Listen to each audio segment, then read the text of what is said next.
할렐루야! 만왕의 왕 되신 우리 주님을 높여 찬양합니다. 주님의 선하심과 그 인자하심과 그 손이 우리의 인생을 붙들며 우리 가정과 삶의 일터의 영역을 충만하게 채워주실 것입니다. 주의 보좌로 담대히 나아가 주의 얼굴을 바라보며 오늘도 기도하며 말씀으로 채우며 함께 성령으로 충만한 하루를 기대합시다. 4월 15일 월요일 아침 예배 성삼위 하나님께 올려드립니다. 오늘 하나님의 말씀은 욥기 32장 1절부터 22절까지입니다. 욥기 32장 1절부터 22절까지입니다. 욥이 자신을 의인으로 여김으로 그 세 사람이 말을 그치니 람 족속 부수 사람 바라겔의 아들 엘리후가 화를 내니 그가 욥에게 화를 내면 욥이 하나님보다 자기가 의롭다 하며 또 세 친구에게 화를 내면 그들이 능히 대답하지 못하면서도 욥을 정죄함이라. 엘리후는 그들의 나이가 자기보다 여러 해 위임으로 욥에게 말하기를 참고 있다가 세 사람의 입에 대답이 없음을 보고 화를 내니라. 부수 사람 바라겔의 아들 엘리후가 대답하여 이르되 나는 연소하고 당신들은 연로함으로 뒷전에서 나의 의견을 감히 내놓지 못하였노라.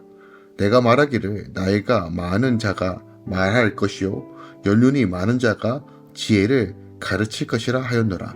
그러나 사람의 속에는 영이 있고 젖는 자의 숨결이 사람에게 깨달음을 주시나니 어른이라도 지혜롭거나 노인이라도 정의를 깨닫는 것이 아니니라. 그러므로 내가 말하노니 내 말을 들으라. 나도 내 의견을 말하리라. 보라, 나는 당신들의 말을 기다렸노라. 당신들의 슬기와 당신들의 말에 귀 기울이고 있었노라. 내가 자세히 들은즉 사람들 가운데 욥을 꺾어 그의 말에 대답하는 자가 없도다. 당신들이 말하기를 우리가 진상을 파악했으나 그를 추궁할 자는 하나님이시요 사람이 아니라 하지 말지니라. 그가 내게 자기 이론을 제기하지 아니하였으니 나도 당신들의 이론으로 그에게 대답하지 아니하리라. 그들이 놀라서 다시 대답하지 못하니 할 말이 없음이었더라. 당신들이 말없이 가만히 있어서 다시 대답하지 아니한즉 내가 어찌 더 기다리랴. 나는 내 본분대로 대답하고 나도 내 의견을 보이리라. 내 속에는 말이 가득하니 내 영이 나를 압박함이니라. 보라, 내 배는 봉한 포도주통 같고 터지게 된 새 가죽 부대 같구나. 내가 말을 하여야 시원할 것이라. 내 입을 열어 대답하리라. 나는 결코 사람의 낯을 보지 아니하며 사람에게 영광을 돌리지 아니하리니 이는 아첨할 줄 알지 못함이라. 만일 그리하면 나를 지으신 이가 속히 나를 데려가시리로다. 아멘. 하나님의 말씀입니다. 엘리후는 스스로 의롭다 여기는 욥과 그 말에 능히 대답하지 못하면서 욥을 정죄하는 세 친구에게 화를 내고 있어요. 엘리후는 그들의 이야기에 귀 기울이며 지혜 얻기를 기대했지만 그것을 발견하지 못했다라고 합니다. 그러면서 이제 하나님 앞에서 자기 본문대로 대답하겠다라고 말하고 있습니다. 오늘 32장부터 이젠 새로운 인물이 등장합니다. 바로 엘리후, 부수사람 바라겔의 아들 엘리후가 말하기 시작합니다. 즉 엘리후의 변론이 시작되는 본문이 바로 32장입니다. 새로운 인물의 등장으로 인하여 지금 새로운 화두가 생기기 시작합니다. 즉 욥과 친구들 사이에서 엘리후가 말하기 시작하는 거예요. 성경은 욥의 재앙 소식을 듣고 엘리바스와 빌닷과 소발만이 함께 욥을 방문한 것으로 기록하고 있어요. 그래서 엘리후가 언제 왔는지는 우리는 알 수 없습니다.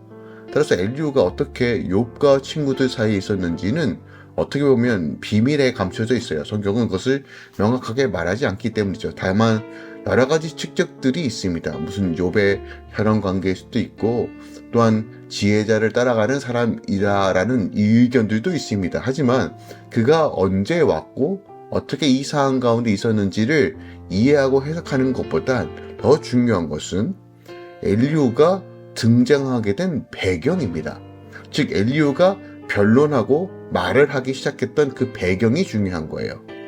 욥의 친구들은 4장부터 27장까지 욥의 고난과 관련하여 긴 논쟁을 벌이고 있어요. 그러한 논쟁은 아무런 결론도 맺지 못하고 있습니다. 그러니까 친구들은 친구들대로, 욥은 욥대로 자기 주장만 계속 되풀이하고 있어요. 그냥 끝이 안 나는 이야기를 계속 주장하고 있는 것입니다. 그러니까 더 이상 논쟁이 이어질 여지가 없는 상태였어요. 근데 문제는 친구들이 욥과의 논쟁에서 실패함에도 불구하고 이 논쟁이 끝나지 않고 오히려 하나님께서 마치 불공평한 분으로 남게 되는 결과가 초래되었다는 것이에요. 왜냐하면 이 친구들은 계속 욥에게 문제가 있다라고 얘기하고 욥은 오히려 자신이 의롭다. 오늘 본문에 보니까 하나님보다 자기가 더 의롭다 하는 것으로 비춰지는 의견들이 주고받고 있는 이 현실 속에서 답이 안 나오는 상황에서 마치 이것들을 친구들과 욥의 말만 듣게 되면 하나님이 절대적으로 의롭다라는 이 명제가 뒤집어지고 있는 상황이에요. 마치 하나님이 실수한 것처럼 지금 이 사태가 벌어진 것처럼 그 결과가 보여지고 있다는 것이에요.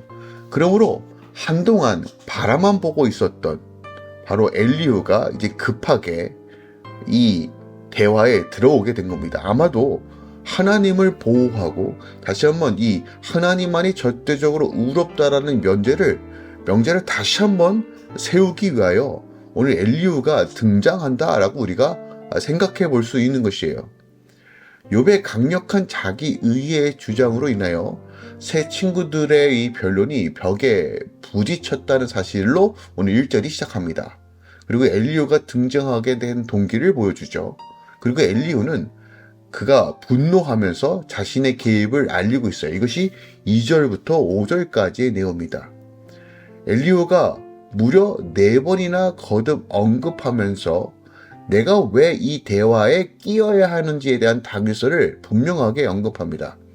엘리후는 욥과 그의 친구들에게 분노하는데 특히 욥에게 분노했던 이유는 욥이 자기의 의를 너무 지나치게 주장하다 보니까 마치 그러면 하나님이 실수한 것인가? 하나님은 불공평한 분이신가? 라는 것처럼 바꿔버리는 어떤 그런 결과를 만들어냈다는 거예요. 또한 그가 욥의 친구들에게 또 분노한 이유는 그들이 욥의 말이나 질문에는 제대로 답변도 하지 못하면서 욥을 정죄하기고 자신들이 가지고 있던 기준으로만 계속 평가하고 있다는 거예요. 그러니까 결과적으로 하나님께 잘못이 있는 것으로 이야기가 결론을 맺고 있는 상황이 되어진 거예요. 그러니까 이처럼 욥과 친구들을 향한 분노를 발산함으로써 자신이 왜 이 대화에 끼어야 하는지 그리고 변론에 들어가야 되는지를 설명하고 있습니다. 그리고 이제부터 자신이 하는 말을 잘 들으라고 하는 이야기가 바로 6절 이하에 계속 이어지고 있습니다. 특별하게 엘리후가 자신이 늦게 개입한 이유가 자신이 나이가 어리기 때문이다 라고 말합니다. 그러니까 엘리후는 그간 나이가 많은 사람에게 지혜가 있다는 어떤 전통을 존중하여 욥의 친구들의 변론을 맡기고 어떻게 보면 변론에 개입하지 않았던 것 같아요. 욥의 친구들이 욥과의 논쟁에서 더 이상 반론하지 못하는 것을 보고 지혜란 반드시 나이가 있는 사람에게만 있는 것은 아니구나라는 어떤 결론이 우리가 욥기를 통해서도 우리가 발견하게 됩니다. 물론 나이가 있다는 것은 그만큼 지혜가 있다는 것으로도 우리가 이해할 수 있지만 꼭 나이가 많다고 해서 지혜가 있는 것은 아니다라는 이 결론이 오늘 욥기를 통해서 우리가 확인할 수 있다는 거예요. 그러니까 나이와 상관없이 하나님의 영감을 받은 사람은 누구나 지혜를 말할 수 있다는 것을 오늘 엘리후를 통해서 우리가 확인해 볼 수 있어요. 그러니까 성령의 지혜와 계시와 영이 임하면 어린아이에게도 하나님의 나라의 비밀들이 선포될 수 있다는 것을 오늘 잠언서를 오늘 욥기서를 통해서 우리가 확인해 볼 수 있죠. 물론 이 얘기는 잠언서에도 기록되어 있는 말씀이에요. 자, 오늘 엘리후의 등장을 통해서 오늘 본문에서 우리에게 말하고 있는 내용을 우리가 더 깊이 좀 살펴보기 원합니다. 1절입니다. 욥이 자신을 의인으로 여김으로 그 세 사람의 말을 그쳤다라고 말합니다. 자, 욥을 번갈아가면서 공격했던 세 친구들의 대답이 그쳤다는 거예요.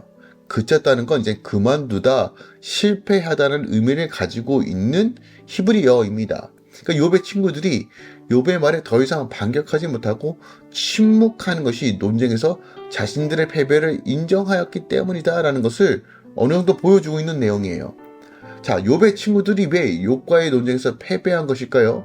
본문은 욥이 스스로 의롭게 여김으로 세 친구들의 대답이 그쳤다라고 말합니다. 그러니까 마치 욥이 죄인임에도 불구하고 자기 죄를 인정하지 않고 막무가내식으로 자기가 의인이라고 고집함으로써 더 이상 욥을 설득할 수 없어서 논쟁을 포기한 것처럼 여겨지게 할 수 있습니다.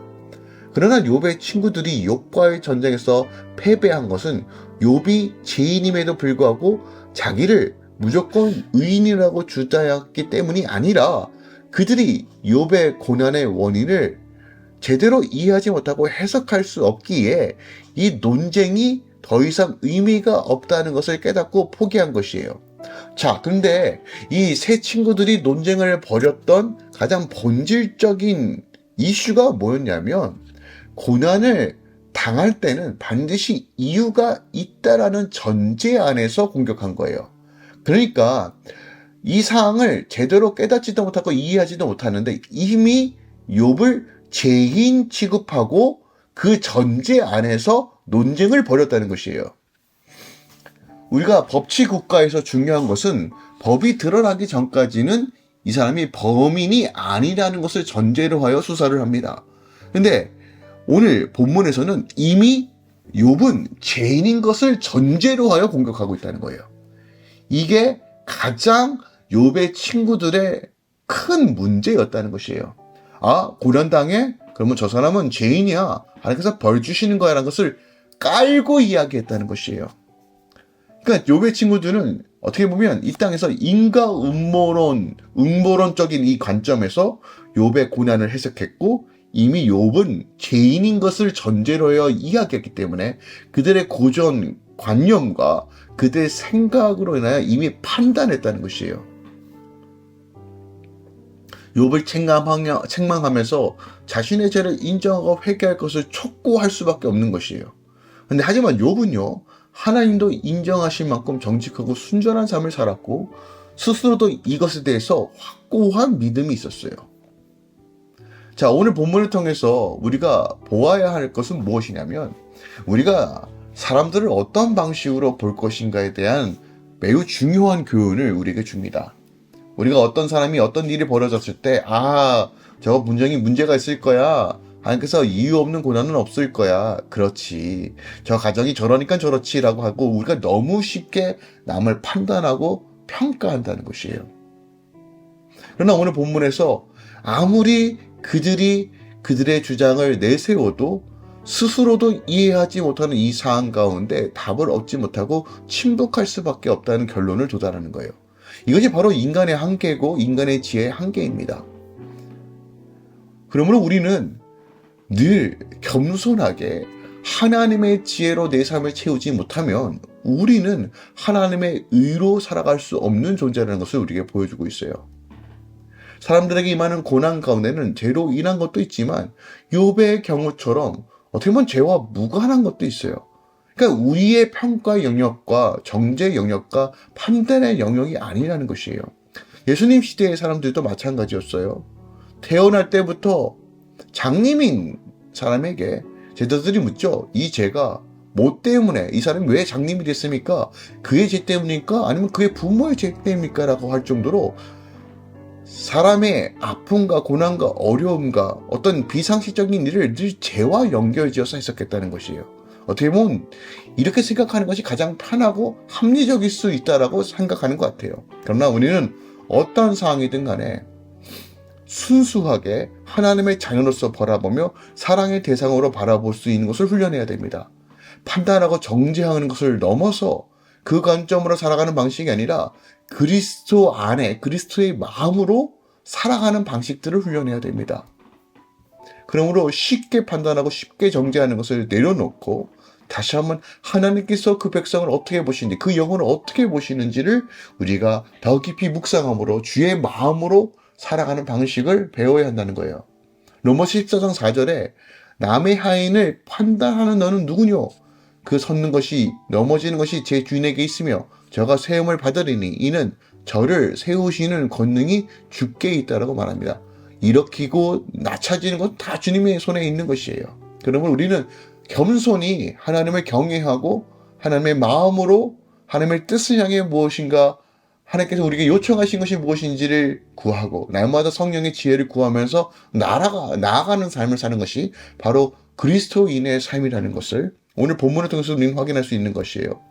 또한 오늘 본문을 통해서 우리가 또 알 수 있는 것은 유익이 되지 않는 말이라면 차라리 침묵하는 것이 지혜롭다는 것도 우리에게 말해주고 있어요.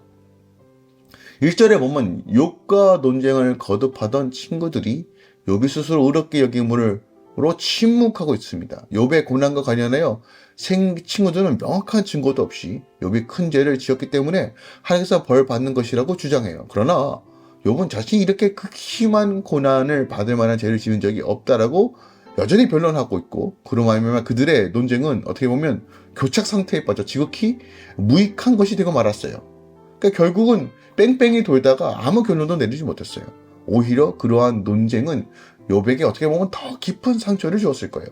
그러므로 그들의 논쟁이 더 이상 지속되지 못하고 중단되게 이른 것이에요. 그러니까 사실 욥은 하나님께서도 사단 앞에서 그의 정직과 순전함을 알 정도로 이미 욥기 1장에서부터 언급하여 있습니다. 엄청난 고난 속에서도 그가 지은 죄 때문에 일어나지 않는 일을 분명히 오늘 욥기서는 우리에게 보여주고 있죠.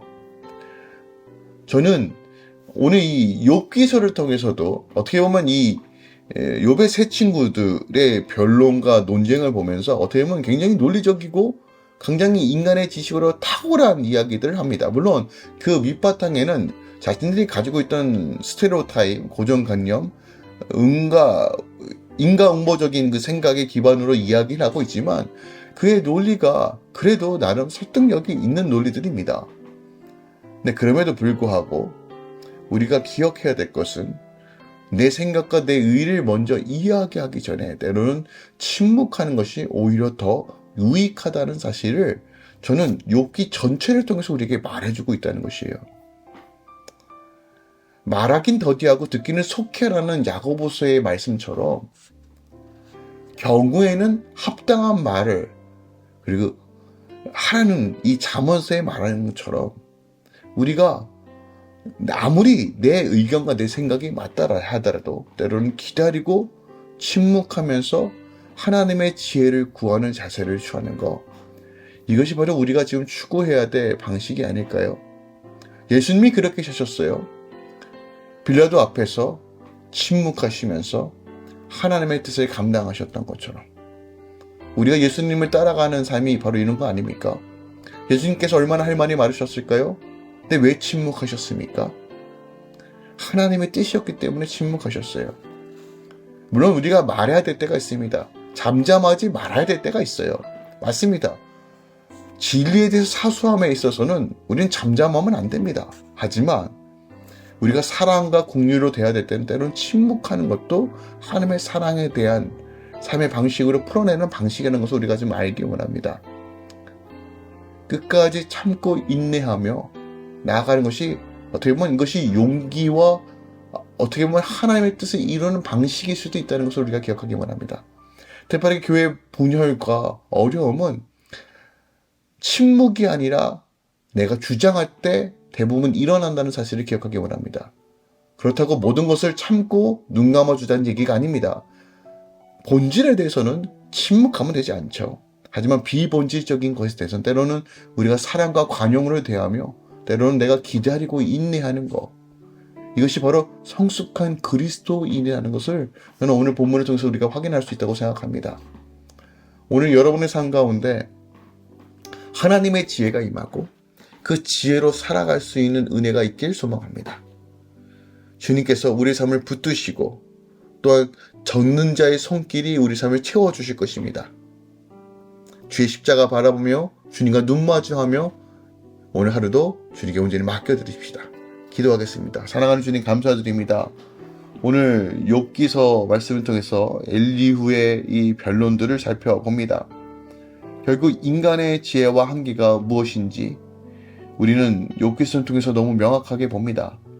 내가 지혜 있다 말하지만 결국 그 지혜가 아무것도 아님을 우리는 분명하게 깨닫고 하늘의 지혜로만 살아가는 방식들을 알게 하여 주시옵소서. 오늘 이 아침 함께 말씀을 나누며 주의 십자가를 바라보며 믿음으로 걸어가는 모든 주의 자녀들의 삶 가운데 지혜와 계시를 열어주셔서 성령 안에서 걸어가는 은혜와 역사들을 풀어내게 하소서. 이제는 우리 주 예수 그리스도의 은혜와 우리 하나님 아버지의 놀랍고 지극하신 사랑과 성령 하나님의 교통 충만 역사하심이 이제부터 영까지 함께 계시길 간절히 축원합나이다. 아멘.